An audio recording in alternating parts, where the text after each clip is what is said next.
Passons maintenant à la question 9. Alors pour la comprendre, il va falloir que je vous explique quelques notions. La notion ici donc de Z sur PZ, ce qu'on appelle les groupes quotients. Ensuite, la notion de loi induite, notion de groupe cyclique. Voilà, ça fait beaucoup de choses à rappeler.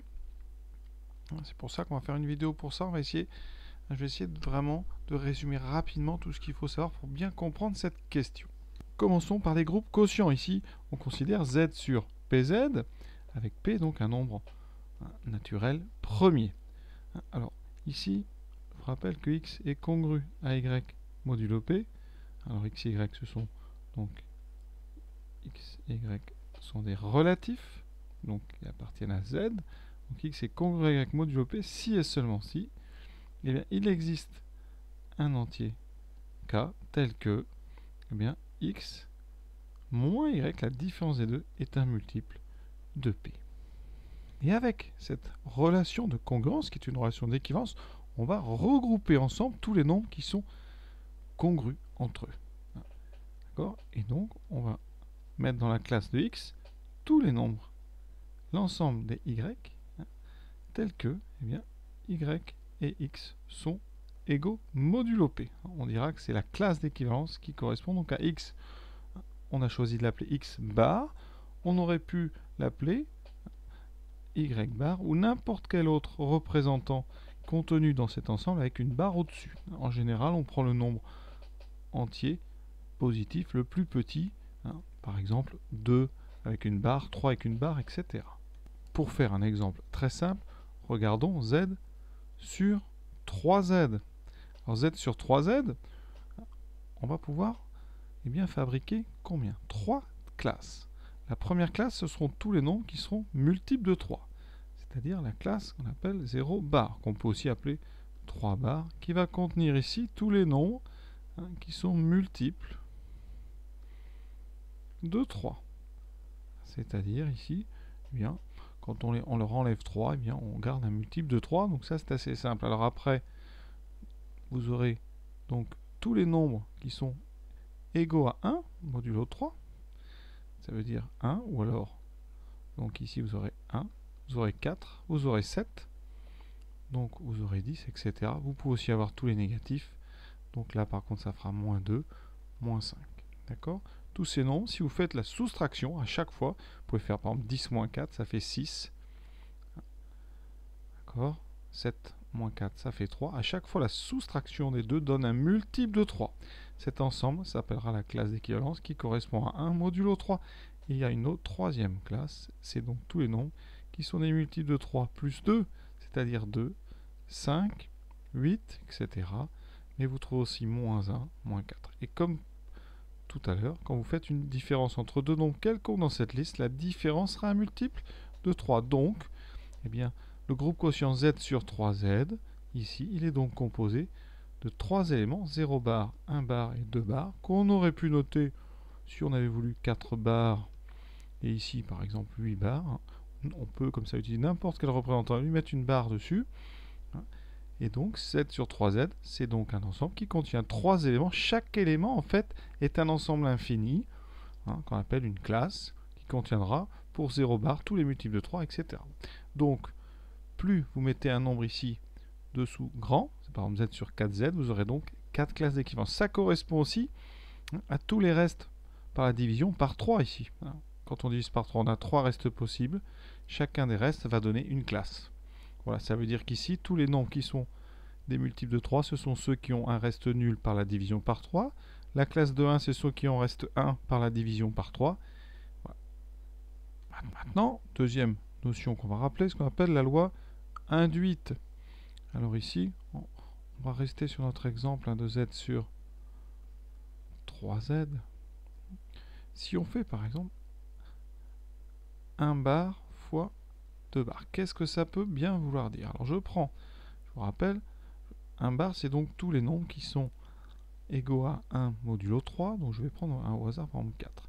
Je vais prendre n'importe quel représentant de 2 bars, exemple ici 5. Quand je fais le produit, ça fera 5 fois 4, 20, et on trouve un nombre ici qui appartient donc à la classe de 2. Un 20 c'est égal à 2 modulo 3. Donc on pourrait dire que, eh bien, si on prend un élément de la classe de 1 fois un élément de la classe de 2, ici on vient de trouver un élément de la classe de 2. Alors est-ce que c'est toujours le cas? Eh bien oui.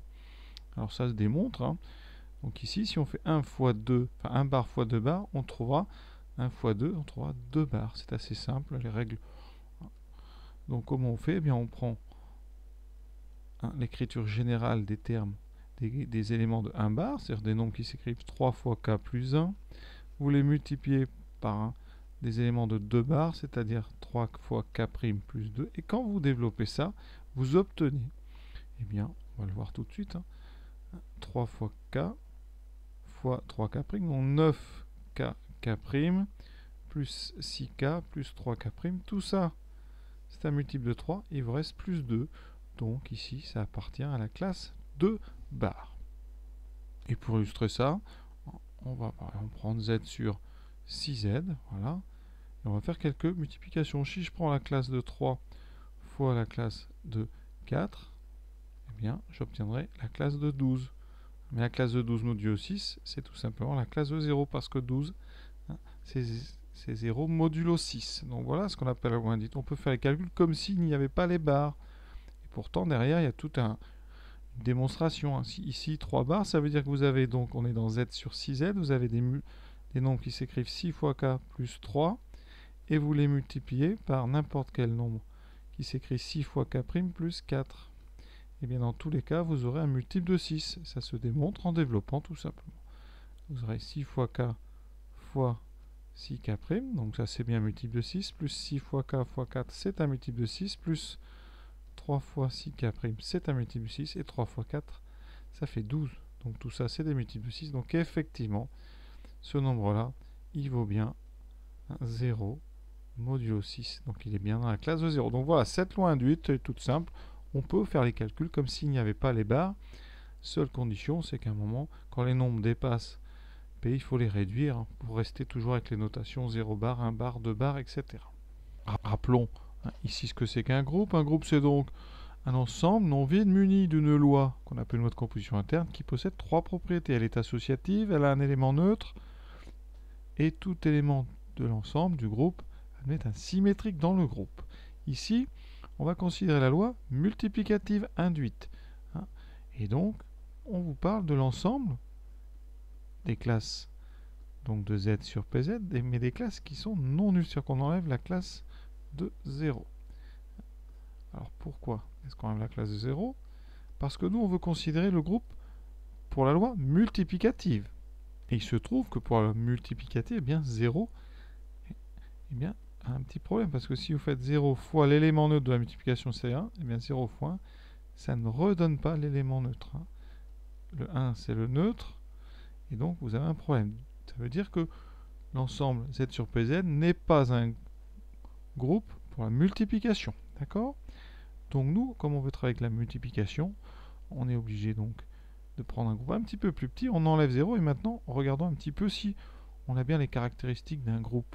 Alors ce groupe, on enlève 0, donc on peut le noter avec une étoile, c'est-à-dire qu'on a enlevé le mode, d'accord? Et donc par rapport à la loi multiplicative. Ceci, c'est un groupe. On peut noter cet ensemble, donc alors il n'y a pas 0, pardon, on l'a enlevé. Donc vous avez la classe de 1, la classe de 2, etc. jusqu'à la classe de P moins 1. D'accord? Puisque la classe de P, c'est 0, et on l'a enlevé. Voilà, ici, chaque élément a un inverse. Alors on ne va pas le démontrer ici parce que ça serait compliqué. L'élément neutre, c'est 1. Et la loi est associative, puisque c'est une loi induite par une multiplication qui, elle, est associative. Donc voilà, cet ensemble-là, on va admettre ici que c'est un groupe. Et on doit maintenant vérifier que pour P égale 29, ce groupe est cyclique. Alors encore un vocabulaire. Cyclique, ça veut dire qu'il existe un nombre du groupe qui, par des puissances successives, va parcourir tous les éléments du groupe. C'est-à-dire que vous pourrez très bien établir que votre groupe, c'est la liste. Alors je vais prendre A, ça sera A puissance 1, A puissance 2, A puissance 3. Et en prenant comme ça les puissances de votre groupe, ici, on est dans Z sur 29Z privé de 0, donc on a 28 éléments. Eh bien, les 28 puissances du nombre A vont en fait constituer toutes les classes de votre groupe. Ce nombre A, on dira que c'est un générateur du groupe. Alors, je vous rappelle ce qu'on a fait juste avant. On vient de montrer que 2 était primitif. Alors primitif, ça voulait dire que son ordre était 28. Je rappelle que l'ordre de 2 égale 28. Ça voulait dire eh bien, que 2 puissance 28 était congru à 1 modulo 29, d'accord, et qu'il n'y a pas une puissance plus petite qui va donner 1. Eh bien, notre générateur, ça va être justement 2, en tout cas la classe de 2. Et on va bien regarder le groupe que je vais appeler G, qui est formé de toutes les puissances de la classe de c'est-à-dire 2 puissance K. Pour évidemment, le produit, c'est la multiplication induite. Et on va prendre K, donc un entier entre 1 et 28. Quel est notre objectif? Eh bien, notre objectif, c'est de montrer, donc objectif, c'est de montrer que le cardinal de G est égal à 28. C'est-à-dire qu'il y a 28 éléments. Et donc G, eh bien, G a 28 éléments dans un ensemble Z sur 29 Z étoile qui en contient 28. Donc G est tout simplement l'ensemble du groupe Z sur 29 Z étoile. D'accord? Ça voudrait dire que eh bien, vous pouvez parcourir tous les éléments de ce groupe avec les puissances de 2 bars. Et donc G serait un générateur et le groupe serait cyclique. Comment montrer donc que eh bien, on a bien 28 éléments dans ce groupe G. Prenons 2 puissances de 2 bars. Donc, soit K et K', donc 2 nombres entiers entre 1 et 28. Et on va considérer 2 puissance K et 2 puissance K'. Donc, considérons que 2 puissance K, 2 bar puissance K, est égal à 2 bar puissance K'. Et on veut montrer ici que dans ce cas-là, K va être égal à K'. On va considérer que K' est plus petit ou égal à K. Pour faire un choix, donc voilà. Je vais, là il y a une petite astuce ici, on multiplie des deux côtés par 2 puissance 28 moins K'. Avec ici la barre. Ça donne quoi? Donc c'est une loi induite, donc ça fait 2 puissance K fois 2 puissance 28 moins K', 2 puissance K plus 28 moins K', les exposants vont s'ajouter, d'accord? Il va être égal donc à 2 puissance K' plus 28 moins K'.